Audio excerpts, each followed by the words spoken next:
주님, 우리는 오랜 시간 동안 교회에 모여서 함께 예배를 드렸습니다. 그래서 우리는 예배는 교회에서만 드려야 한다고, 주님은 교회에만 계신다고 믿고 있는지도 모르겠습니다. 그래서 교회를 떠나 있는 지금의 시간들이 낯설고 혼란스럽습니다. 하지만 주님, 당신께서는 언제나 그리고 어디에나 계시는 분이심을 고백합니다. 지금의 시간들은 이 믿음을 향한 주님의 초대인 줄 믿습니다. 오늘의 말씀을 통해서 우리에게 더 깊은 믿음을 주시고 더 큰 사랑을 허락해 주세요. 예수 그리스도의 이름으로 기도합니다. 아멘. 네, 참 좋으신 우리 주님의 은총과 평화가 여러분들에게 있기를 빕니다. 요즘 우리가 살고 있는 일상이 참 달라졌다는 생각이 많이 듭니다. 우리는 마스크를 쓰고 생활하는 게 너무 당연해져 버렸습니다. 그래서 마스크를 쓰지 않는 사람들과 거리를 두거나 때로는 좋지 않은 시선들을 보내기도 합니다. 매일 저녁마다 저녁 뉴스는 온통 코로나19에 관련된 소식만 전해주고 있습니다. 특히 개학이나 개강이 미뤄졌다는 소식을 들으면서 우리는 절망하기도 했습니다. 주일에 교회를 가지 않은 지 어느덧 3주라는 시간이 지났습니다. 당연하게 생각했던 예배나 공동체가 결코 당연한 것이 아니었구나 하는 것을 깨닫기도 합니다. 우리는 이처럼 이전에 당연하게 누리던 일상들을 뒤로하고 새로운 일상들을 마주하고 있습니다. 꼭 그만큼 우리는 낯설고 혼란스러운 시기를 함께 보내고 있습니다. 주님의 말씀을 통해서 이러한 시기를 살아가는 오늘 우리를 향한 하늘의 뜻을 함께 헤아려 보았으면 좋겠습니다. 아브람은 하란이라는 도시에 살고 있었습니다. 하란이라는 도시는 매우 비옥한 지역이었습니다. 그래서 여러분 세계지리나 사회교과서에 보시면 초승달 지역이라고 소개될 정도로 농사가 아주 잘 되던 곳이었습니다. 그래서 아브람은 아마 먹고 사는 것에 대해서 크게 걱정하면서 살고 있지 않았습니다. 주님께서는 그런 아브람에게 배부르고 등 따스운 삶을 살고 있던 아브람에게 이렇게 말씀하십니다. 너는 내가 살고 있는 땅과 내가 난 곳과 너의 아버지의 집을 떠나서 내가 보여주는 땅으로 가거라. 주님께서는 아브라함에게 지금 내가 살고 있는 지역을 떠나서 전혀 새로운 곳으로 가라고 말씀하셨습니다. 너무나도 편한 우리 집, 태어나서부터 내가 지금까지 살고 있는 우리 고향, 사랑하는 가족들을 떠나라고 주님께서는 말씀하십니다. 그리고 주님께서는 앞으로 보여주실 땅으로 가라고 아브라함에게 말씀하셨습니다. 여러분, 사실 아브라함의 오랜 조상들, 그러니까 아브라함보다 훨씬 더 윗세대의 조상들은 가축을 기르면서 사는 유목민들이었습니다. 그래서 그들은 가축들의 먹이를 찾아서 정처 없이 떠도는 삶을 살고 있었습니다. 여러분, 때때로 우리는 수련회나 여행들을 가면서 집을 떠나는 경험을 하곤 합니다. 처음에는 지긋지긋한 일상과 집을 떠나는 것에 대해서 기대가 되기도 합니다. 하지만 시간이 지나면 지날수록 우리는 그 지긋지긋했던 집이 그리워지기도 하고 보기 싫었던 당연하게 생각했던 가족들이 보고 싶어지는 그러한 마음들이 들기도 합니다. 우리는 모두 집이라는 공간이 우리에게 주고 있는, 가족이라는 사람들이 우리에게 주고 있는 안정감을 우리는 알게 모르게 경험하고 있는 것입니다. 하지만 아브라함의 조상들, 즉 유목민들, 그들은 한 번도 집이라는 공간이 주는 안정감을 경험하지 못했던 사람들입니다. 그래서 그들은 아무것도 의지할 수가 없었습니다. 그래서 그들은 그들이 믿고 있는 하나님, 야훼 하나님만을 의지하면서 살 수밖에 없었습니다. 여러분, 하지만 제가 아까 말씀드렸죠. 아브라함은 하란이라는 지역에서 살았다고. 아브라함의 조상들이 하란이라는 지역에 거주하게 되면서 상황은 조금씩 바뀌고 달라지게 됩니다. 떠나는 게 일상이었던, 그래서 의지할 수 있는 게 별로 없었던 그러한 생활들을 뒤로하고 집이 주는 안정감, 그것을 경험하게 된 것입니다. 농사가 잘 돼서 풍요롭고 넉넉한 삶을 살게 되었습니다. 여러분, 사실 아브라함의 조상들이 하나님만 의지하고 살았던 것은 그들의 신앙이 좋았기 때문이 아닌지도 모르겠습니다. 불안정한 삶으로 인해서 의지할 곳이 하나님밖에는 없었기 때문에, 그래서 그들은 하나님을 잘 의지했던 것입니다. 하지만 그들은 이제 하나님을 의지하지 않아도 사는데 아무런 어려움이나 거리낌이 없게 되었습니다. 그래서 그들은 서서히 하나님이 아니라 풍요와 안정을 믿으며, 풍요와 안정이라는 신을 믿으며 안락한 삶을 사는 것에 길들여져 버렸습니다. 여러분 그 당시의 기록을 보면 하란 지방의 많은 사람들은 풍요로움을 주는 달의 신을 섬겼다는 기록들이 있습니다. 아브라함은 아마도 그 당시 하란 지역에 살았던 사람들과 그렇게 다르지 않은 삶을 살았을 것입니다. 하나님께서는 이러한 삶을 살고 있던 아브라함에게 떠나라고 말씀하셨습니다. 하나님의 말씀은 단순히 살고 있는 지역을 떠나라는 말씀이 아니었습니다. 하나님께서는 하나님 없이 배부름과 안정감을 믿고 있던 아브라함에게 배고프고 불안하지만 자신을 믿으라고 하나님께서는 부르시는 것입니다. 여러분 오늘의 말씀을 잘 살펴보면 하나님께서는 아브라함에게 정확히 어디를 가라고 말씀하시지 않으셨습니다. 하나님께서는 그저 내가 보여주는 땅으로 가라고 말씀하셨습니다. 아브라함은 그곳이 어디인지 알지 못했습니다. 하나님께서 말씀해 주시지 않으셨기 때문입니다. 그리고 또한 자신이 마주하게 될 그 여정이 얼마나 험난할 것인지에 대해서도 아브라함은 전혀 알지 못했습니다. 아브라함은 하나님을 믿기 때문에 배부름과 안정감을 버렸습니다. 그리고 하나님을 믿기 때문에 배고픔과 불안함을 선택했던 것입니다. 마치 하나님만 의지하면서 살았던 자신의 먼 조상들처럼 아브라함은 하나님을 의지하기로 선택했고 자기의 모든 존재를 하나님께 내던졌습니다. 여러분 성서는 이러한 아브라함의 믿음에 대해서 이렇게 말하고 있습니다. 로마서 4장 3절의 말씀을 제가 읽어드리도록 하겠습니다. 아브라함이 하나님을 믿으니 하나님께서 그를 의롭다고 여기셨다. 여러분 유대인들이 아브라함을 믿음의 조상이라고 말하거든요. 이건 사실 우리들의 언어들도 마찬가지잖아요. 우리는 아브라함을 믿음의 조상이라고 이야기하곤 합니다. 그리고 믿음의 훌륭한 모범을 보인 사람으로 우리는 아브라함을 그렇게 이야기하고 있습니다. 그 이유가 그가 하나님 한 분만을 믿고 모든 것을 버리면서 떠났기 때문입니다. 하나님께서는 믿음 없는 사람들 안에서 아브라함을 선택하셨고 아브라함에게 오직 다른 것들이 아닌 자기만을 향한 믿음을 요구하셨습니다. 아브라함은 이러한 하나님의 요구에 믿음으로 순종하였습니다. 그렇기 때문에 아브라함은 믿음의 조상이라고 여겨지게 된 것입니다.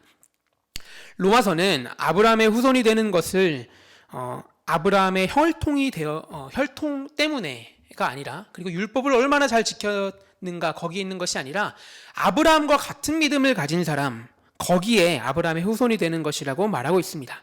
그러니까 수많은 사람들이 나는 아브라함의 후손입니다. 내 혈통이 그렇지 않나요?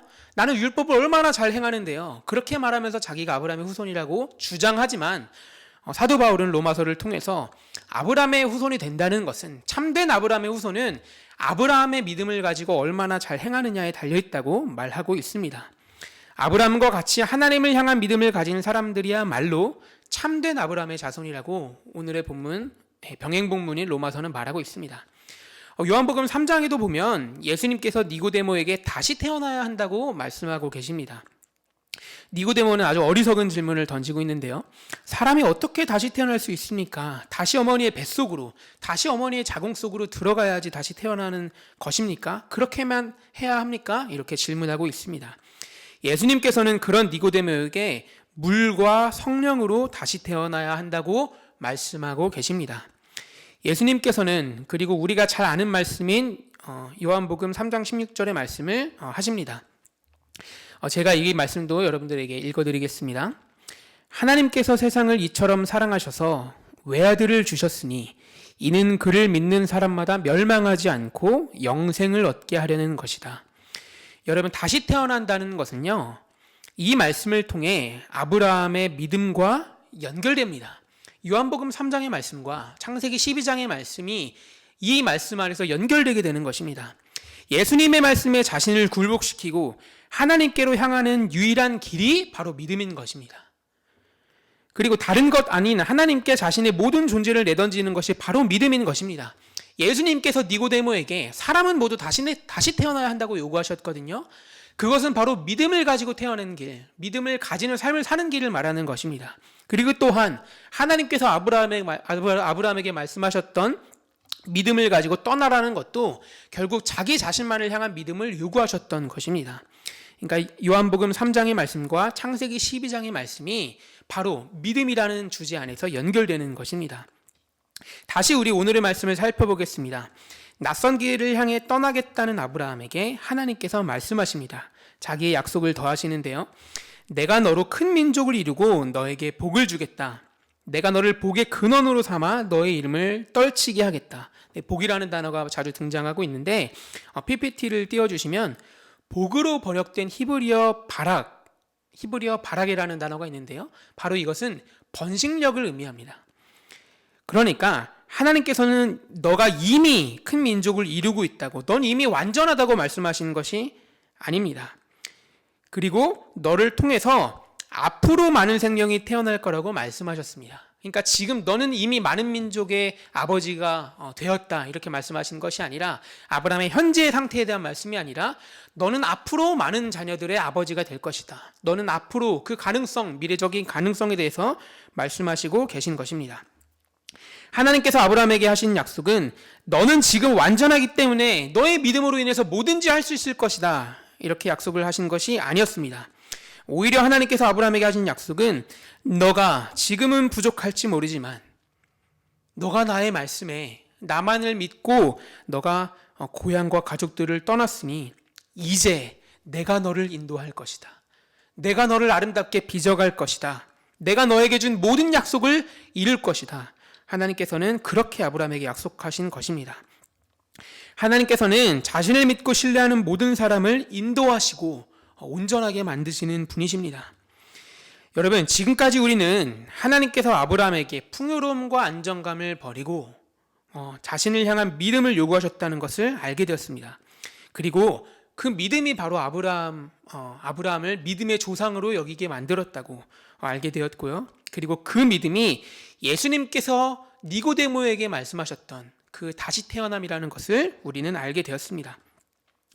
다시 말씀드리자면 예수님의 말씀에 굴복하면서 하나님을 향하는 유일한 길이 바로 믿음입니다.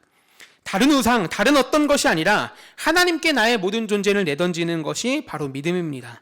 여러분, 그런데요, 저는 이제 우리의 이야기를 한번 나눠보고 싶습니다. 우리의 상황에서 떠난다는 것은 무엇인지 나눠보고 싶습니다. 하나님께서 아브라함에게 버리라고 요구하셨던 것이 풍요로움과 안정감이었잖아요. 하나님께서는 그러면 우리에게 무엇을 버리라고 요구하시는 것일까요? 예수님께서 요구하셨던 다시 태어남은 지금 우리의 상황에서 어떤 것을 요구하는 것일까요? 여러분, 오늘의 설교 제목을 보면서 조금은 의아하게 여겨지지는 않으셨습니까? 하나됨이란 교회를 떠나는 것, 전도사로서 이런 말씀을 드리는 것이 적절한지 모르겠습니다. 하지만 저는 이게 우리를 향한 부르심이라고 믿습니다. 우리는 가장 먼저 교회를 떠나야 합니다. 저는 하나님께서 코로나19를 통해서 우리에게 질문을 던지고 계신 것만 같습니다. 그 질문은 이런 질문인데요. PPT를 띄워주시면 좋을 것 같습니다. 사랑하는 수영아, 내가 교회에만 있니? 사랑하는 수영아, 내가 교회에만 있니? 우리는 하나님에 대해서 고백할 때 하나님은 언제나 계시는 분이라고, 과거에도 계셨고 지금도 계시며 미래에도 계실 분이라고 고백합니다. 그리고 장소를 떠나서 그 어디에나 계시는 분이라고 우리는 고백합니다. 하지만 여러분, 우리는 너무 오랜 시간 동안 주일 예배를 통해서만, 그리고 수련회를 통해서만, 여름과 겨울 수련회를 통해서만 하나님을 만나왔습니다. 그래서 우리는 집에서 하나님을 만나는 방법을 잘 모릅니다. 우리는 교회에서 떠먹여주는 신앙, 교회에서 떠먹여주는 말씀, 교회에서 떠먹여주는 공동체 나눔, 그 이외에 나 홀로 있을 때 어떻게 하나님을 믿는지, 어떻게 신앙하는 것인지 우리는 알지 못합니다. 학교에서 하나님을 만나는 방법을 우리는 알지 못합니다. 하나님이 언제나 어디에서나 계신다고 고백해 왔으면서도 우리는 그 방법조차 모르는 것이 바로 우리입니다.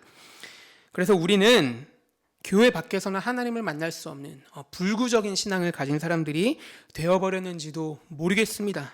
하나님께서는 우리 모두에게 묻고 계십니다. 내가 어디에 있니? 내가 어디에 있니? 하나님께서는 여러분들에게, 우리 모두에게 하나님께서는 묻고 계십니다. 그리고 하나님께서는 우리에게 말씀하십니다. 그 다음 PPT인데요. 내가 언제나 어디에서나 너와 함께 한다. 그러니 지금 여기에서 나와 만나자. 지금 여러분들이 계신 그 시간, 그 자리에서 나와 만나자. 하나님이 곁에 계신지 않은 것과 같은 그런 시간들, 밤과 같은 시간들, 어둠의 시간들, 그 가운데 하나님께서 계십니다. 그 하나님께서 말씀하시는 거예요. 내가 지금 여기에 있으니 나와 만나자. 좀 더 교회에 왔을 때만 하나님께서만 계신 것만 같고 학교나 집, 정말 하나님과 상관없는 것처럼 여겨지는 그 장소에서 하나님께서 우리에게 말씀하시는 겁니다. 내가 여기에 있으니 지금 여기에서 나와 만나자. 하나님께서는 교회를 떠나 있는 이 시간 가운데 우리에게 이렇게 말씀하십니다. 너희는 그동안 너무나도 오랜 시간 동안 교회에서만 나를 만나왔잖니. 그러나 내가 이제 너희를 네가 있는 그 자리에서 만나기를 원한다. 하나님께서는 어디에서나 자기를 만나시기를, 그 신앙을 우리가 갖기를 바라십니다. 하나님께서는 우리의 신앙이 교회를 넘어서도 굳게 설 수 있도록 여러분들을 초청하고 계십니다. 또 하나님께서는 이 시기를 통해서 우리에게 말씀하시고 계십니다. 그 다음 PPT인데요. 이제 내 안에서 평안하게 쉬어도 된단다.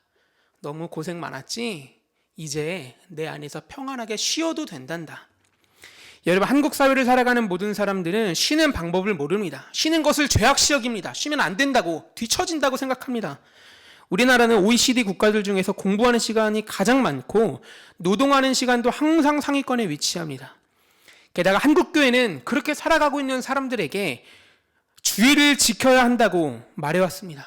주일 성수를 하지 않으면 죄라고 말해왔습니다. 주일에 교회에 나오지 않는 것은 신앙인으로서 결코 옳지 않은 태도라고 말해왔습니다. 그래서 우리는 그러한 전통으로 인해서, 좋지 않은 전통으로 인해서 주일에 시험을 보거나 출근하는 상황에서도 내가 오늘 뭔가 잘못하는 것만 같은 그런 마음들을 가져왔습니다. 마음이 편하지 않았습니다. 뭔가 찜찜한 마음마저 듭니다.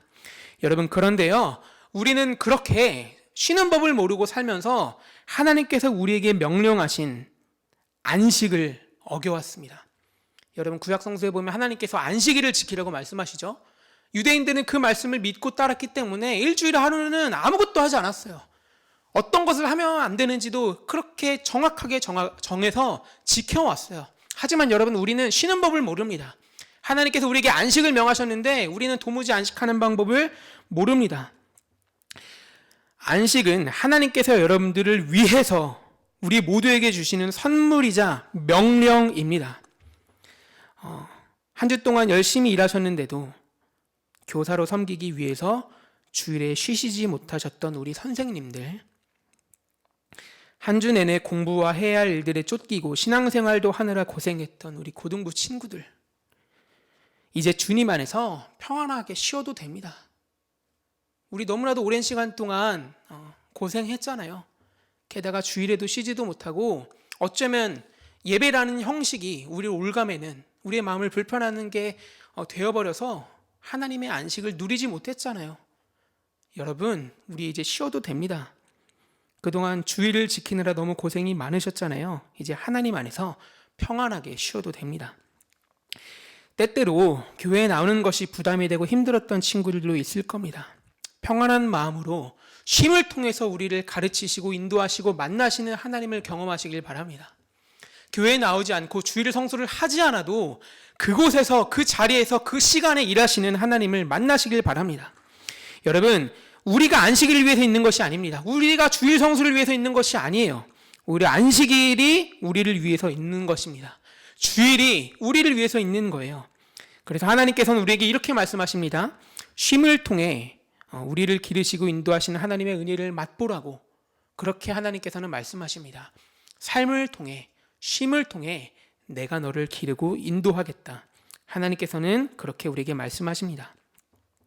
사랑하는 고등부 여러분, 교회를 떠난다고 해서, 주일을 지키지 않는다고 해서 하나님께서 벌하시지 않습니다. 수많은 사람들은 지금 온라인 예배를 드리는 이러한 상황에 대해서 주일을 지키는 것이 중요하다고 여전히 예배를 고수하는 사람들도 있습니다. 여러분, 그런데요, 주일에 예배 드리지 않아도 하나님께서 벌하시지 않아요. 우리들의 신앙에 문제가 생기는 것 또한 아닙니다. 여러분, 하나님이 그렇게 무능력한 분이십니까? 하나님은 교회에 가지 않거나 주일 성수하지 않아도 우리 안에서 자신의 일을 막힘없게 하시는 분이세요. 우리 안에서 하나님의 그 전능하심은 우리가 무엇인가를 하지 않아도 하나님께서 우리 안에서 자신의 행하실 일들을 성실하게 막힘없이 행하시는 분이십니다. 우리는 그동안 교회 안에서 주일을 통해서 일하셨던 하나님을 경험해왔습니다. 그것은 감사하고 고마운 일이죠. 하지만 이제 우리는 교회를 떠나 주일이 아니라 일주일의 삶을 통해서 일하시는 하나님을 경험해야 합니다. 저는 사실 여러분들이 너무 보고 싶고 우리 사랑하는 선생님들이 참 보고 싶습니다. 하지만 우리 지금 이 시간에는 그러한 그리움들을 잠시 뒤로 하고 지금 여기에서 매일의 삶 가운데 일하시는 하나님을 경험해야 합니다. 이것이 코로나19 온라인 예배를 드리는 우리 가운데 하나님께서는 그러한 신앙을 갖기 원하시는 것만 같습니다. 아브라함을 부르셨던 아브라함에게 너가 살고 있는 지역과 안정감을 주는 가족들을 떠나라고 말씀하셨던 그 하나님께서 우리를 부르시고 계십니다. 사랑하는 누구누구야, 너희는 교회를 떠나거라. 그리고 교회를 떠나 교회 밖에 그 어느 곳에서나 너와 함께하는 나에게로 오너라. 주님께서는 그렇게 말씀하고 계십니다. 또한 주님께서는 우리에게 이렇게 말씀하십니다. 너희는 주일 성수, 주일 예배를 떠나 일주일 내내 모든 시간 안에 너가 힘들어하는 시간, 아파하는 시간, 기뻐하는 그 모든 시간 안에 함께하는 나에게로 오너라. 나를 믿고 의지하며 떠나는 너희에게 내가 함께하겠다. 아브라함에게 하셨던 그 약속을 우리에게 동일하게 하실 것입니다. 내가 함께하겠다. 내가 인도하겠다. 내가 너희의 신앙을 새롭게 하겠다. 하나님께서는 우리에게 그렇게 말씀하시고 계십니다. 약속하시고 계십니다. 여러분, 아브라함이 하나님의 말씀에 순종하면서 떠났던 나이가 바로 75세입니다. 그 노년의 나이에 하나님을 믿고 떠났던 것처럼 우리도 하나님을 믿고 순종하며 그 길을 향해 떠납시다. 교회를 떠나 주일 성수를 넘어서 우리 하나님을 향한, 지금 우리를 향한 신앙을 고민해보고 붙들고 새롭게 하였으면 좋겠습니다. 우리가 그렇게 교회를 떠나 하나님께 나아갈 때, 주일 성수를 넘어 매 순간을 통해 예배할 때 하나님께서 우리를 온전하게 인도하실 것입니다. 하나님께서 우리를 거듭나게 하실 것입니다. 지금 이 시기에 우리에게 필요한 신앙을 우리에게 이뤄가실 것입니다. 여러분, 하나님께서 우리를 인도하십니다. 하나님께서 우리를 온전하게 만들어 가십니다. 그 하나님을 신뢰하며 그 길을 향해 떠나가시기를 바랍니다. 우리를 부르시는 그 하나님의 말씀에 아멘으로 화답하는 여러분들이 되시기를 진심으로 빕니다. 우리 다 함께 기도하겠습니다.